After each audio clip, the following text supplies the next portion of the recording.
Oh my, well, nearly 8 years ago, this was the chaos at New Orleans City Council.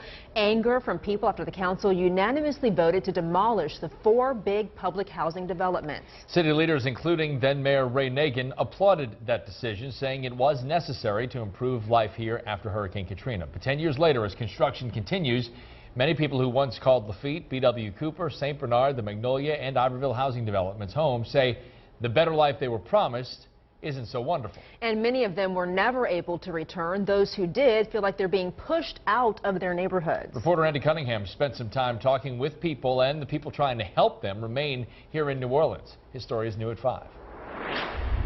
Some say they went up overnight. And 10 years after Hurricane Katrina, that construction continues at several sites once home to the city's public housing developments. And, you know, I live in this block, and I don't think I know 3 people that was here before. Meet Leah Pori, one of the original tenants of the Lafitte development when it opened in 1942. This is no longer Lafitte. This is Providence. It looks much different now from the original brick structures.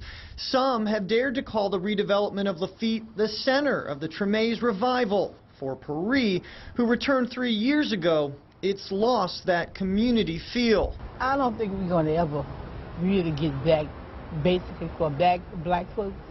I don't think that's going to happen. An honest account from an original New Orleanian who doesn't want to live anywhere else, yet fears one day she may not have a choice.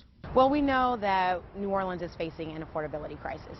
Kashana Hill runs the Greater New Orleans Fair Housing Action Center, one of many organizations trying to assist people like Leah Paris remain in New Orleans. What we see right now is that many neighborhoods are closed off, and so people are having to move to neighborhoods in which they've never lived, and they're concentrated in areas that are continuing to be racially segregated. Hill said the city has done a poor job of keeping its promise after Katrina to rebuild a New Orleans for all, citing failed policies and programs like the Housing Choice Voucher.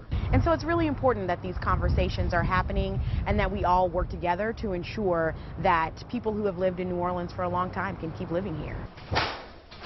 And there are plenty of people like Neil Morris fighting on the front lines to do just that. What our mission is, what we're trying to do is provide replacement housing for former Iberville residents. Morris, the president of Red Melon Restoration and Development, is helping former Iberville residents struggling to find affordable housing. And we're trying to provide, if not for those folks, housing for folks who want to stay in their neighborhood. Morris's team buys the most blighted houses around the city and renovates them 50 at a time in gentrifying areas.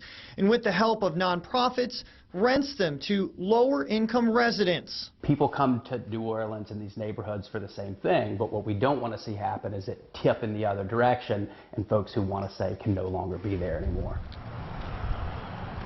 The idea is to ensure the Big Easy isn't so hard to call home. I came back home because I love Lafitte. It was a beautiful place to live. Reporting in Tremay, Andy Cunningham, WDSU News. According to the Greater New Orleans Fair Housing Center, as of 2015, New Orleanians now spend more than 50% of their income on rent, and rent in the city is up more than 30% for a 1-bedroom apartment and more than 40% for a 2-bedroom compared to before Hurricane Katrina.